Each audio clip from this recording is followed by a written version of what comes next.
مرید بنے،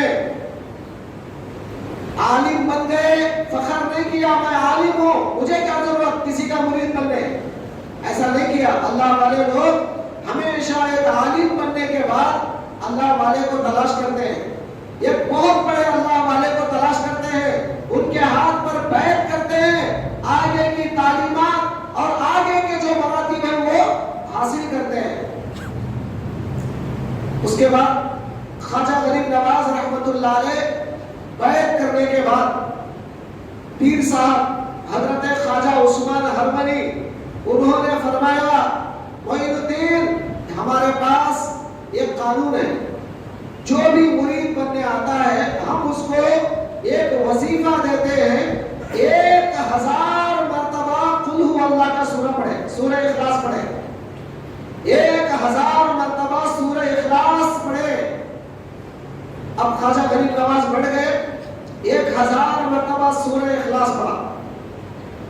توجہ فرمائیں، ہمارے جیسا آپ کے جیسا نہیں پڑھے ہوگے، ہمارے اگر کوئی بڑے لوگ ہم کو بولے بھائی خل اللہ کا سورہ پڑھو، ہم تو اس کا پوسٹ مارٹم کر دیتے ہیں، خل اللہ کا سورہ پڑھ لو ہو گیا، تو مطلب ہم لوگ جو ہے اس کا پوسٹ مارٹم نہیں کر دیتے ہیں قرآن کا۔ لیکن اللہ والے جو پڑھتے ہیں وہ پڑھنے کا انداز، ان کے سمجھنے کا انداز کچھ اور ہوتا ہے۔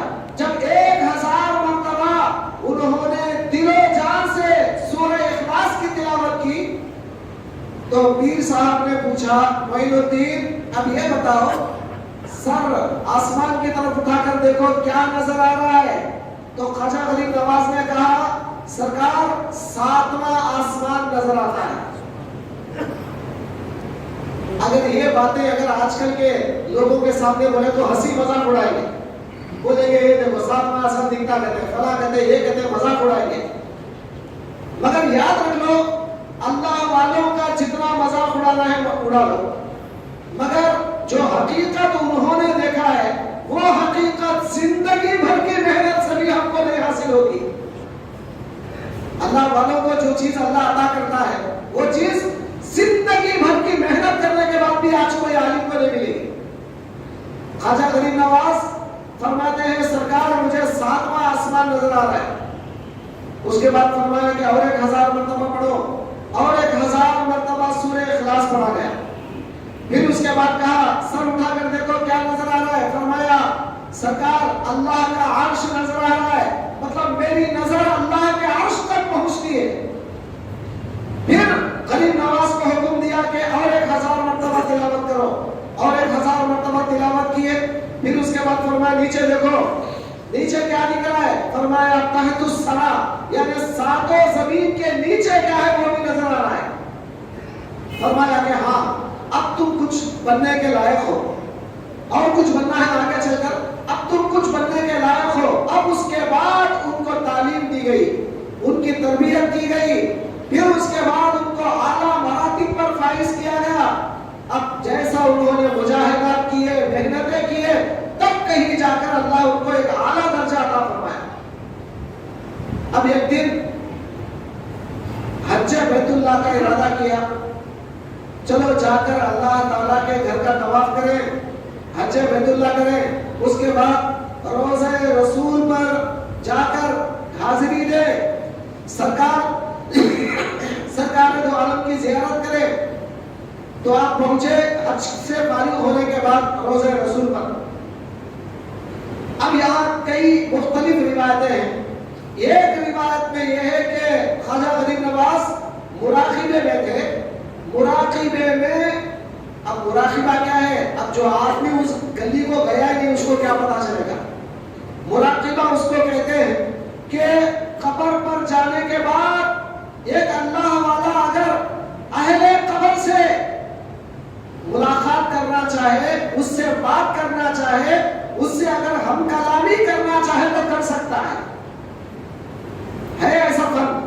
لیکن آج وہ عام لوگوں میں اس کو پھیلایا نہیں جائے گا، کیونکہ عوام الناس اس کو برداشت نہیں کر پائیں گے۔ یہ اہل اللہ کے پاس، خاص اللہ والوں کے پاس ہی ہوتا ہے۔ جیسے آپ دیکھ لیں سرکار دو عالم صلی اللہ علیہ وآلہ وسلم حضرت سعد بن معاذ رضی اللہ تعالیٰ عنہ کو دفن کرنے کے لیے گئے۔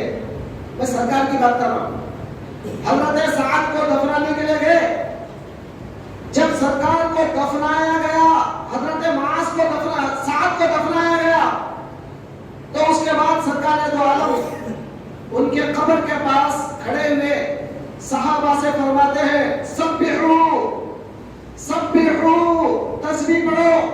تو صحابہ کہتے ہیں فسبحنا طویلا, ہم بہت دیر تک سبحان اللہ سبحان اللہ سبحان اللہ پڑھتے رہے قبر پر کھڑ کر. سعد کی قبر پر کھڑ کر ہم بہت دیر تک سبحان اللہ پڑھتے رہے. اس کے بعد حضور علیہ السلام نے فرمایا حمدو, حمد کرو. تو تمام صحابہ وہاں کھڑے ہو کر الحمدللہ الحمدللہ الحمدللہ پڑھنے لگے. تو فرماتے ہیں حمدنا طویلا, ہم بہت دیر تک حمد کرتے رہے اللہ کی. اس کے بعد پھر فرمایا کبیرو, تکبیر پڑھو. تو فکبرنا طویلا, صحابہ کہتے ہیں ہم بہت دیر تک تکبیر پڑھتے رہے. اللہ اکبر اللہ اکبر اللہ اکبر اللہ اکبر, تکبیر پڑھتے رہے بہت دیر تک. بات ختم ہو گئی, تسبیح ہو گئی, تحمید ہو گئی, تکبیر ہو گئی. سرکار دو عالم واپس جا رہے قبرستان سے. صحابہ نے پوچھا یا رسول اللہ کیا ماجرا تھا, ایسا کیوں کیا آپ نے, ماجرا کیا تھا؟ فرمایا تمہارے بھائی سعد کو ان کی قبر نے تنگ کر دیا تھا, یہاں تک کہ اتنا تنگ کرنا شروع کی, ادھر کے پسلیاں ادھر ٹوٹنے کے قریب آ گئی, یعنی زختہ خبر ہونے لگا. تو میں نے تم لوگوں سے تسبیح تحمید تکبیر جو پڑھایا, اللہ تبارک و تعالیٰ اس کی وجہ سے ان کی قبر کو کھول دیا اور آج وہ آرام سے آرام فرما رہے. تو یہ سرکار دو عالم کی نگاہ کہاں پر ہے؟ آپ سمجھتے ہیں قبر کے اوپر کا ہم دیکھتے ہیں, مگر قبر کے اندر کا منظر اللہ تعالیٰ نبی کی نظروں کو کبھی بھی پوشیدہ نہیں رکھا ہے. ساری کائنات سارا برزخ ان کے سامنے کھلا ہوا ہے, سرکار اس کو دیکھتے ہیں. تو یہ اللہ والوں کے پاس, اہل اللہ کے پاس یہ تعلیم آج بھی موجود ہے کہ قبروں میں کیا ہوتا ہے اور ان سے کیسے ملاقات کرتے ہیں. اہل اللہ آج بھی اس کو سمجھتے ہیں. اب جس کو نہیں معلوم وہ تو اعتراض کرے گا ہی. جو آدمی اس گلی کو گیا ہی نہیں, اس کو کیا پتا وہ کیا ہوتا ہے, وہ تو دشمن بنے گا ہی, وہ تو بولے گا یہ غلط ہے وہ غلط ہے بولے گا. مگر جو آدمی اس گلی کو جاتا ہے اس کو تو پتا ہے کہ وہ کیا ہو رہا ہے. تو اب خواجہ غریب نواز رحمت اللہ علیہ مدینہ منورہ پہنچے سرکار کی زیارت کے لیے, مراقب ہوئے. سرکار دو عالم سے ملاقات ہوتی ہے عالم برزخ میں.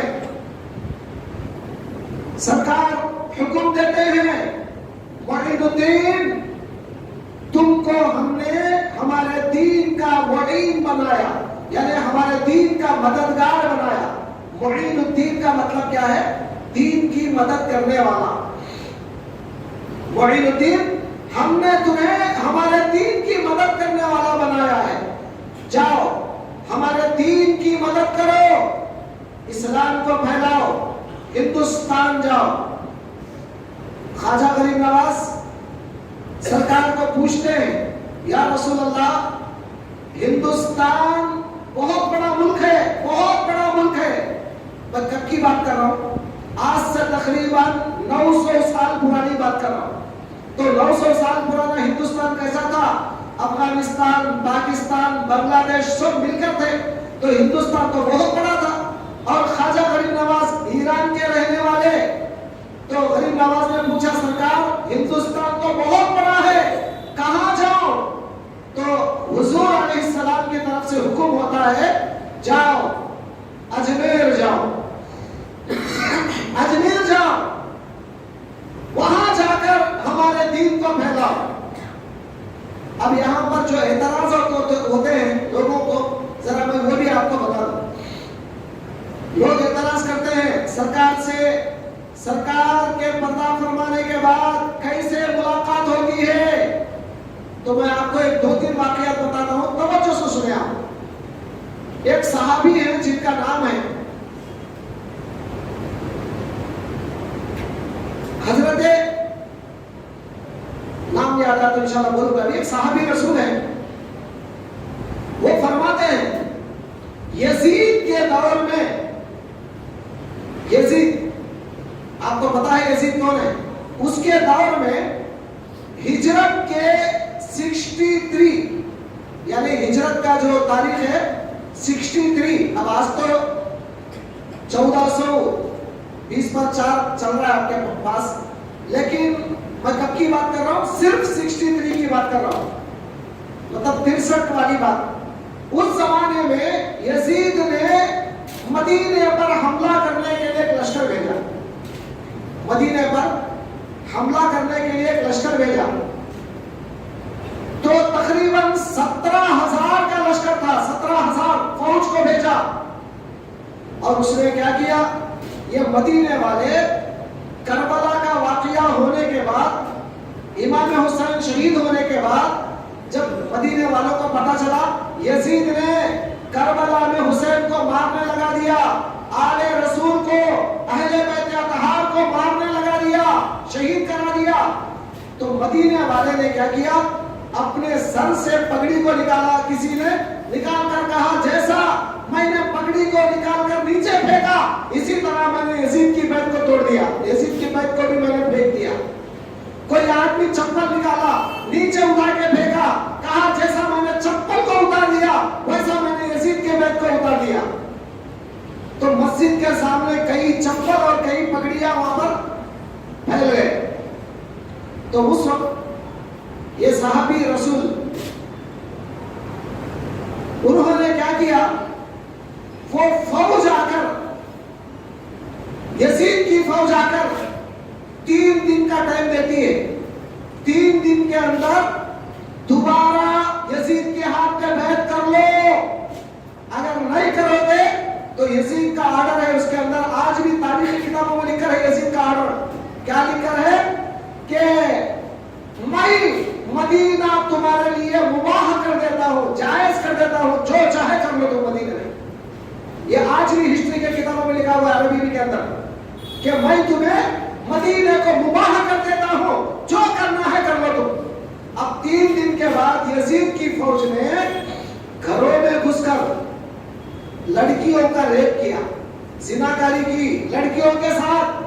کون لڑکیاں تھی وہ؟ یا تو صحابہ کی بیٹیاں تھی، یا تو صحابہ کے پوتریاں تھی، یا نواسیاں تھی، کوئی نہ کوئی تو تھے ہوں گے، یا پھر ان کے اولاد تھے ہوں گے۔ تو مدینے کے اندر گھروں میں گھس کر عورتوں کے ساتھ زناکاری کیا۔ اب کتنے عورتوں کے ساتھ کیا وہ تو نہیں پتا، مگر تاریخ میں لکھا ہے، تاریخ طبری میں، تاریخ خلفاء میں، اور تاریخ ابن کثیر، تاریخ کامل میں، بہت ساری تاریخوں کے اندر تمام باتیں موجود ہیں، آپ اٹھا کر دیکھ سکتے ہیں۔ یہ کوئی چھپی ہوئی بات یا کوئی بناوٹی بات نہیں ہے، تمام عربی کی تاریخوں میں لکھی ہوئی بات۔ تو انہوں نے کیا کیا؟ لڑکیوں کے ساتھ جو زنا کیا، تو اس وقت 1000 لڑکیاں حاملہ بن گئی بغیر شادی کے۔ آپ توجہ کریں، اب ایسا دور 3 دن پورے مدینے میں لوٹ مار چل رہا تھا، لوٹ مار کیا جا رہا تھا یزید کی طرف سے۔ ایسے وقت میں صحابہ اگر دکھے تو صحابہ کو قتل کیا جا رہا تھا۔ تو یہ جو صحابی تھے، ان کا نام یاد آ گیا، سعید بن مسیب، سعید بن مسیب رضی اللہ تعالیٰ عنہ۔ لوگ کہتے ہیں کہ وہ تابعی ہے، خیر اللہ عالم جو بھی ہو۔ اب سعید بن مسیب وہاں پر کیا کیے؟ دیوانے کے جیسا ایکٹنگ کیا، دیوانے کے جیسا۔ اب لوگ بولے بھائی یہ تو دیوانہ، چھوڑو اس کو، کیا مارو گے تم؟ اب یہ گئے مسجد کے ممبر کے پیچھے، لکڑی کا ممبر تھا، ممبر کے پیچھے جا کر چھپے مسجد کے اندر، اور وہ مسجد میں 3 دن، مسجد نبوی کی بات کر رہا ہوں، یزید کے دور میں مسجد نبوی میں 3 دن تک نہ اذان تھی، نہ اقامت تھی، نہ نماز تھی۔ جانوروں کو، گھوڑوں کو اور اونٹوں کو باندھا گیا تھا مسجد میں، نماز نہیں۔ تو یہ جو سعید بن مسیب ہے، لکڑی کے ممبر کے پیچھے چھپ گئے۔ اب ان کو سمجھ نہیں آ رہا تھا میں کدھر جاؤں، کہاں جاؤں۔ باہر دیکھے تو 3 دن گڑبڑ چل رہا ہے، بچ بچا کے یہاں پر آ گئے۔ تو حضرت فرماتے ہیں نماز کا ٹائم مجھے سمجھ میں نہیں آتا تھا، نماز کیسے پڑھوں؟ تو میں نے دیکھا رسول اللہ کے روضے میں سے ہر نماز کے وقت پر اقامت کی آواز اور جماعت کی آواز آتی تھی، میں اسی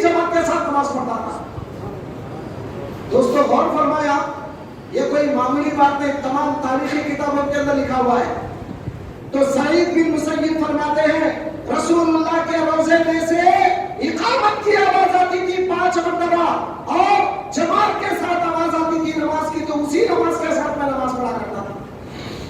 تو رسول اللہ قبر میں آج بھی نماز پڑھتے ہیں، اس کا ثبوت ہم کو کسی اور نے نہیں، تاریخ نے دیا اور صحابہ کی روایتیں موجود ہیں۔ اتنا ہی نہیں،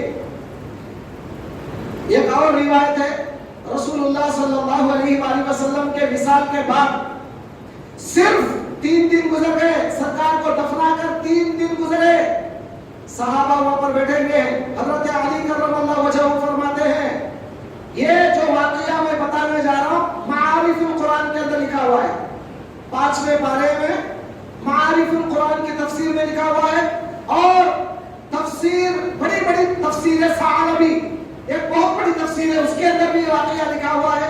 کیا واقعہ لکھا ہے کہ 3 دن کے بعد رسول کے مزار پر ہم لوگ بیٹھے ہوئے تھے، حضرت علی فرماتے ہیں ایک گاؤں والا آتا ہے، روتا ہے، کہتا ہے یا رسول اللہ اب آپ چلے گئے ہیں، اب میں کہاں جاؤں، کون میری سفارش کرے گا، کون دعا کرے گا میرے لیے تاکہ اللہ مجھے معاف کر دے، میں گنہگار ہوں یا رسول اللہ آپ میری بخشش کرا دیں، رو رہا ہے۔ قبر پاک میں سے آواز آتی ہے سارے صحابہ نے سنا، جا میں نے تیری سفارش کر دیا اور اللہ نے تجھے معاف بھی کر دیا۔ یہ معارف القرآن کے اندر دلیل موجود ہے، اٹھا کر دیکھ لیں آپ 5ویں پارے میں، وَلَوْ أَنَّهُمْ ظَلَمُوا أَنفُسَهُمْ جَاءُوكَ کی تفسیر میں۔ اب اسی طرح ایک اور واقعہ بھی آتا ہے کہ امام حضرت احمد کبیر رفاعی رحمت اللہ علیہ، آپ کو پتا ہے کبھی کبھی اگر باہر فقیر لوگ، آپ نے دیکھا ہوگا آپ کے وچی پیٹ میں یا کہیں بھی فقیر لوگ کبھی کبھی اپنے آنکھیں نکال لیتے ہیں، کبھی کبھی حلق میں سے چھری لے کر حلق میں چبا لیتے ہیں، ادھر سے ادھر نکالتے ہیں۔ یہ جو فقیر ہیں ان کو رفاعی فقیر کہتے ہیں، رفاعی۔ یہ کون لوگ ہیں؟ جیسا خواجہ غریب نواز کا ایک سلسلہ ہے، اسی طرح احمد کبیر رفاعی رحمت اللہ علیہ کے سلسلے میں مرید ہے وہ لوگ، اور یہ کوئی جادو نہیں ہے، یہ اوریجنل ہے، حقیقت ہے۔ ان کا نام لے کر وہ لوگ جب کرتے ہیں تو ان کو کچھ نہیں ہوتا۔ تو احمد کبیر رفاعی ان کے شیخ ہیں، جب وہ روضے رسول پر پہنچے، یہ تمام تاریخی کتابوں کے اندر ہے، جب روضے رسول پر پہنچے تو رسول اللہ کے روضے پر کھڑے ہوئے، کہا یا رسول اللہ میں روزانہ دور سے میری روح کو آپ کی روح کے پاس بھیجتا ہوں، یا رسول اللہ اب تو میں جسم سے آ گیا ہوں، ذرا آپ اپنا جسم باہر لائیے تاکہ آپ کا ہاتھ لائیے تاکہ میں دست بوسی کروں، آپ کے ہاتھ کو بوسا دوں۔ تو تمام لوگوں نے دیکھا کہ مزار پاک میں سے ہاتھ باہر آتا ہے، احمد کبیر رفاعی ہاتھ کو چومتے ہیں۔ دوستو آپ کیا سمجھ رہے ہیں قبر میں جانے کے بعد وہ لوگ کچھ نہیں کر سکتے؟ تو میں آپ کو تمام دلائل اس لیے بتا رہا ہوں کہ خواجہ غریب نواز مراقب ہوئے، سرکار دو عالم سے ملاقات کیے، عالم برزخ میں، عالم قبر میں، تو حضرت نے ان کو حکم دیا کہ جاؤ ہندوستان جاؤ، اجمیر جاؤ۔ اب خواجہ غریب نواز اجمیر کو آئے، کیا کیا؟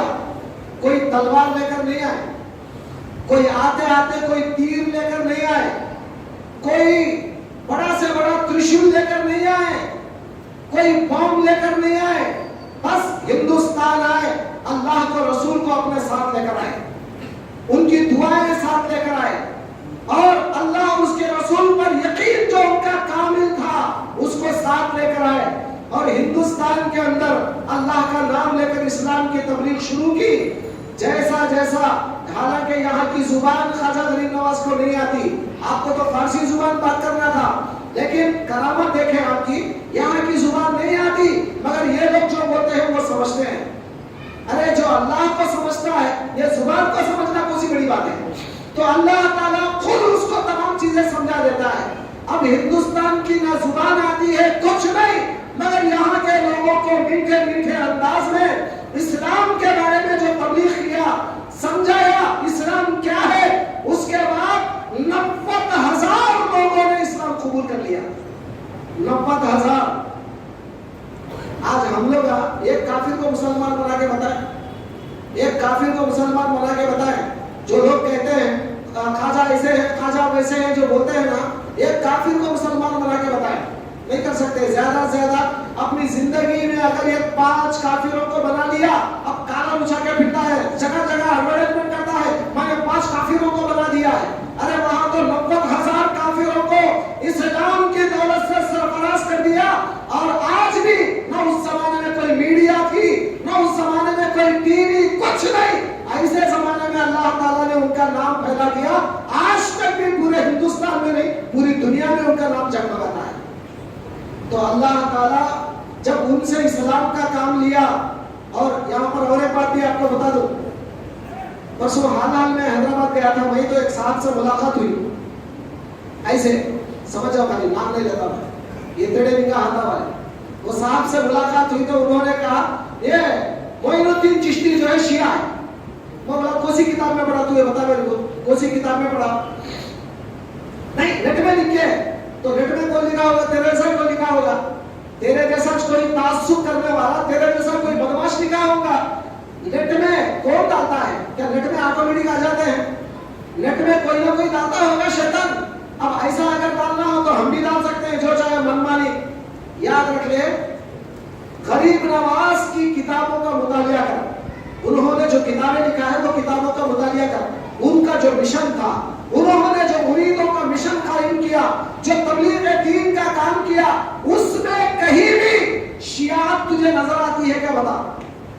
جب نہیں نظر آتی ہے تو خامخواہ فتویٰ لگانا نہیں چاہیے کہ وہ شیعہ ہے. توبہ کر اس بات سے. خواجہ غریب نواز خاندان جو ہے حضرت علی کا خاندان ہے، لیکن وہ اہل سنت والجماعت کے ایسے پکے رہے قائد ہیں اور رہبر ہیں، رہتی دنیا تک اہل سنت ان سے پہلتی ہے. آج کل لوگ اور ایک تماشا بناتے ہیں، اہل سنت اور ایک سے نکلا ہے، اور ایک سے نکلا ہے. ذرا بتاؤ میرے بھائی، خواجہ غریب نواز پہلے ہیں یا دوسرے جس کو تم بول رہے ہو وہ پہلے ہیں؟ ذرا سوچو بیٹھ کر، گھر کو جاؤ، ٹھنڈے دماغ سے سوچو. تم جس کو اہل سنت کہتے ہو وہ پہلے ہے یا غریب نواز پہلے ہے؟ پہلے وہ دیکھ لو. اور غریب نواز نے جو سنیت پھیلایا ہے، ان کی سنیت اجمیر سے لے کر دہلی سے لے کر پورے ہندوستان کے اندر ہے.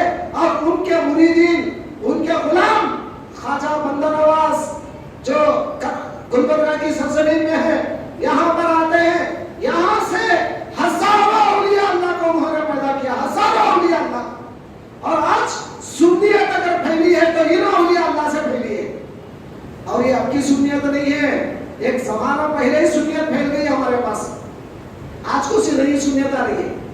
آج کون سی نئی سنیتیں بتائیں آپ؟ سنیت پہلے پہنچ چکی ہے ہمارے پاس. یہ اللہ والے، یہ بزرگان دین سنیت کو پھیلا چکے ہیں. صحیح تعلیم، صحیح تربیت یہ اللہ والوں سے پھیل چکا ہے. آج کوئی نئی سنیت نہیں ہے. سنیت 1400 سال پرانی ہے. اس بات کو آپ یاد رکھیں اچھی طرح. دوستو، یہ تمام باتوں کا خلاصہ یہ ہے، خواجہ غریب نواز کا ہم لوگوں پر احسان ہے. آج ان کی وجہ سے ہم لوگ مسلمان ہیں.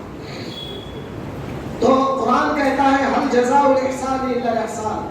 احسان کا بدلہ کیا ہو سکتا ہے سوائے احسان کے؟ اگر کوئی آدمی تم پر احسان کرتا ہے تو تم بھی کچھ احسان کرو. تو کیا احسان کرو گے جا کر؟ تو وہاں جا کر خواجہ غریب نواز کے پاس وہاں جا کر جو چاہے منمانی کام کرنا اس کا نام احسان نہیں ہے. دل میں ان کی عظمت کو بٹھاؤ. اللہ نے آج اگر اسلام دیا تو ان کی بدولت دیا ہے. آج اگر میں کلمہ پڑھ رہا ہوں، جنتی بن رہا ہوں تو خواجہ غریب نواز کی وجہ سے بنا ہوں. یہ چیز آپ کے اندر، ہمارے اندر ہونی چاہیے. اور ہم بھی یہ تبلیغ دین کا کام آگے بڑھانا چاہیے، دوسروں کو پہنچانا چاہیے، اور جو مشن ان کا ہے اسی مشن کو آگے بڑھانا چاہیے. تب یہ احسان کا بدلہ آپ ادا کر سکو گے. اب مزاروں پہ جا کر کیا کرنا ہے، کیا نہیں کرنا ہے، اب وہ ٹاپک فی الوقت میں نہیں اٹھا رہا ہوں. اگر اٹھاؤں گا تو آپ کو پھر گھنٹہ 1.5 گھنٹہ لگ جائے گا. صرف میں اتنا بتانا چاہتا ہوں کہ یہ عرس کا موقع ہے خواجہ غریب نواز کا. جتنے لوگ جاتے ہیں یہ خادموں کو مت دیکھو. میں کھلا بول رہا ہوں آپ کو، خادموں کو مت دیکھو. وہ تو چراغ کے نیچے اندھیرا ہے. اکثر ہوتا ہے چراغ کے نیچے اندھیرا ہوتا ہے. وہ لوگ پیسے کے طلبگار ہیں، پیسہ لاؤ پیسہ لاؤ پیسہ لاؤ، دنیا کو طلب کر رہے ہیں. چھوڑ دو ان کے حال پہ، اللہ ان کے حال کو دیکھ لے گا. ہمیں کچھ لینا دینا نہیں ہے. ہم کو تو صرف خواجہ غریب نواز سے تعلق ہے. وہاں جاؤ، جا کر تلاوت شروع کرو، وہاں پر بازو مسجد ہے بیٹھ کر ذکر کرو، درود پڑھو اور وظائف پڑھو، متوجہ ہو خواجہ غریب نواز کے طرف، یقیناً ان کا فیضان آج بھی ساری کائنات میں بڑھتا ہے اور وہاں بیٹھ کر بڑے لوگ اللہ والے بن چکے ہیں۔ دوستو بزرگو، غلط رسومات، غلط چیزوں کو نکال دو۔ آج چشتی سلسلے میں، چونکہ چشتی سلسلہ غریب نواز سے متعلق ہے، آج چشتی بولتے ہی غریب نواز کی طرف نام جاتا ہے۔ آج بہت سارے چشتی لوگ نمازیں چھوڑ دیے، پانچ وقت نماز خدا حافظ ہو گئی، پوچھے تو بولتے ہیں ہم تو دن کی نماز پڑھتے ہیں، نماز کی کیا ضرورت؟ ارے وہ اللہ کے بندے، خواجہ غریب نواز کبھی نماز چھوڑے گا بتا؟ اگر مجھے یہ چیز بتا دے گا تو خواجہ غریب نواز نماز نہیں پڑھتے تھے، اگر مجھے بتائے گا تو میں بھی چھوڑ دوں گا آج سے۔ تو خواجہ غریب نواز اپنے سلسلے میں قیامت تک آنے والے مریدوں کو نماز کی تلقین کر رہے ہیں۔ اور یہ کتاب ہے خواجہ غریب نواز کی لکھی ہوئی کتاب انیس الارواح، کتاب کا نام ہے انیس الارواح، اردو میں ہے، نیٹ میں مارے تو آپ کو مل جائے گی کتاب، آپ پڑھو اس کے اندر نماز کے بارے میں کیا لکھتے ہیں، کتنی سختی کے ساتھ نماز کے بارے میں بیان کرتے ہیں، آپ پڑھو اس کتاب، پڑھنے کے بعد میرے سے بولو آپ۔ تو غریب نواز 5 وقتہ نماز ادا کرتے تھے اور اپنے مریدوں کو تعلیم دیا، صرف 5 وقتہ نہیں، اشراق، چاش، اوابین، رات میں تہجد بھی آپ جو ہے ادا کیا کرتے تھے۔ اپنے سلسلے میں آج بھی وہ سنتیں آج بھی جاری ہے۔ تو دوستو، چشتی بن کر نام خراب مت کرو، نمازیں چھوڑ کر، کوئی پیر گمراہ ہو کر اگر نماز چھوڑ دیا ہے، چھوڑو اس کے حال پہ، اس کو آپ اس کی پیروی مت کرو، آپ تو غریب نواز کی پیروی کرو، وہ کیسا کیے ہیں وہ کرو آپ، تب آپ راہ راست پر چلیں گے۔ ورنہ چشتی کا نام بول کر نمازیں چھوڑ دینا، دم پہ دم مارتا رہنا اور چوبستوں پہ بیٹھ کر نمازیں چھوڑ دینا، گپے مارنا، یہ تمام چیزیں چشتیت سے کوئی دور دور کا بھی تعلق نہیں۔ میں دعا کرتا ہوں اللہ تعالیٰ سے کہ اللہ تعالیٰ آپ کو اور ان کو پکا غریب نواز کا غلام بنا دے اور ہم تمام کو ان کی تعلیمات پر چلنے والا بنا دے، اور خواجہ غریب نواز کو ہم سب کی طرف سے جزائے خیر عطا فرما، ان کے درجات کو بلند سے بلند فرما، ان کے علمی روحی فیضان سے ہم کو مالا مال فرما۔ واسطہ تیرے حبیب پاک کا صلی اللہ تعالی علی خیر خلقہ محمد وعلی آلہ واصحابہ وآلہ بیتہ اجمعین برحمتک یا ارحم الراحمین۔